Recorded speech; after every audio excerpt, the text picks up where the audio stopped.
Good morning. ভালনে সকলোৰে? আশা কৰোঁ সকলো ভালে আছা। আজি আমি অষ্টম শ্ৰেণীৰ বিজ্ঞান বিষয়ৰ দুটি নতুন টপিক আলোচনা কৰিম। যিহেতু আমি অধ্যায় 2 অণুজীৱ মিত্ৰ আৰু শত্ৰু এইটো চেপ্টাৰৰ আমি আলোচনা কৰিয়ে আছোঁ। ইয়াৰে আমি দুটা টপিক আমি আলোচনা কৰিম। এটা হ'ল ভাইৰাছ আৰু আনটো হ'ল অণুজীৱৰ বাসস্থানৰ বিষয়ে, অণুজীৱ ক'ত বাস কৰে। ঠিক আছে, গতিকে আমি আমাৰ আলোচনা আজি আগবঢ়াইছোঁ। প্ৰথমতে মই কৈছোঁ অণুজীৱ হ'ল চকুৰে মনিব নোৱাৰা আমাৰ চাৰিওফালে উপলব্ধ কিছুমান জীৱ। এতিয়া চোৱা, ভাইৰাছবোৰকো কিন্তু অণুবীক্ষণ যন্ত্ৰৰ সহায়তহে দেখা পোৱা যায়।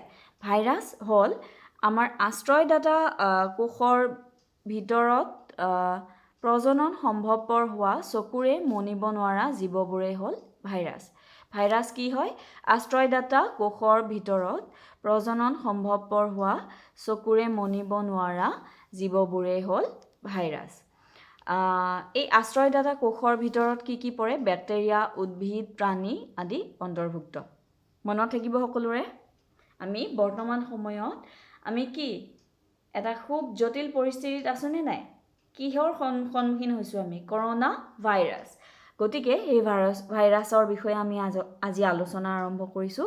আৰু ভাইৰাছ কি হয়?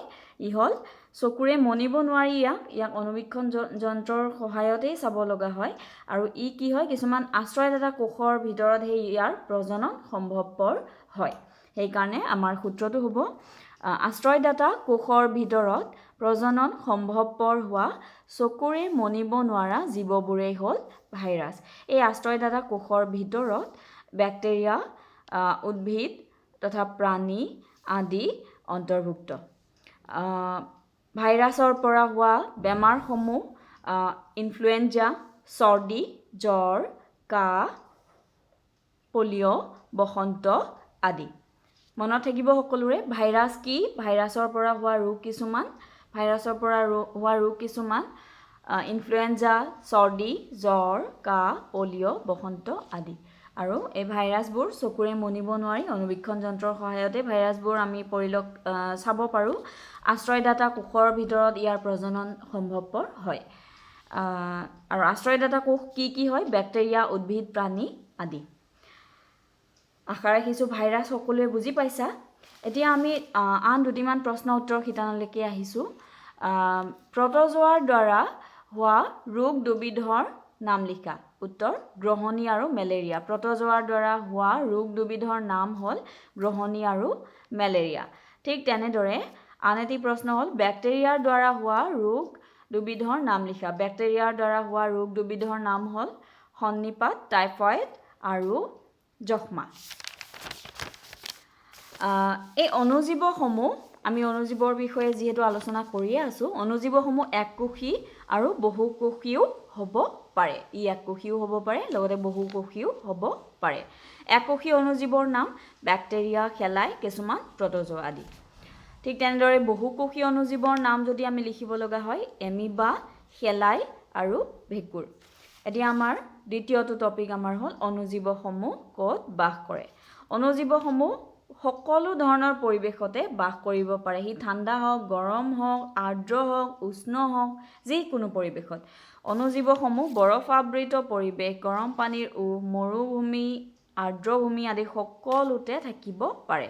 মানুহৰ উপৰিও ই আন প্ৰাণীসমূহৰ শৰীৰতো ইহঁতক পোৱা যায়। কিছুমান অণুজীৱ আন অণুজীৱৰ গাত বৃদ্ধি পায়। ইহঁতে মানুহৰ গাতো থাকিব পাৰে, আন প্ৰাণীৰ শৰীৰতো থাকিব পাৰে। কিছুমান আকৌ আন অণুজীৱৰ গাতো কিছুমান অণুজীৱ বাস কৰে।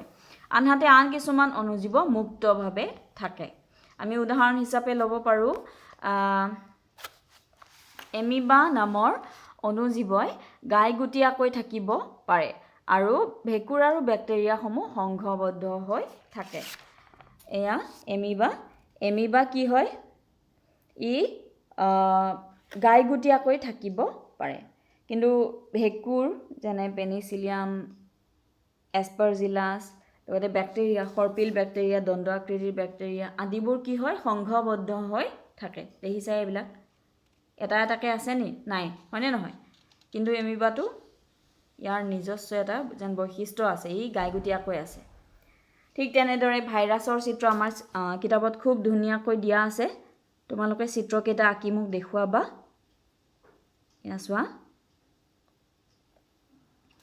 ভাইৰাছৰ চিত্ৰ এতিয়া আশা ৰাখিছোঁ তোমালোকে দুয়োটা টপিকে খুব ধুনীয়াকৈ বুজি পাইছা প্ৰশ্ন উত্তৰ শিতানৰ যিখিনি প্ৰশ্ন উত্তৰ সেইখিনিও তোমালোকে ধুনীয়াকৈ টুকি ল'বা ধন্যবাদ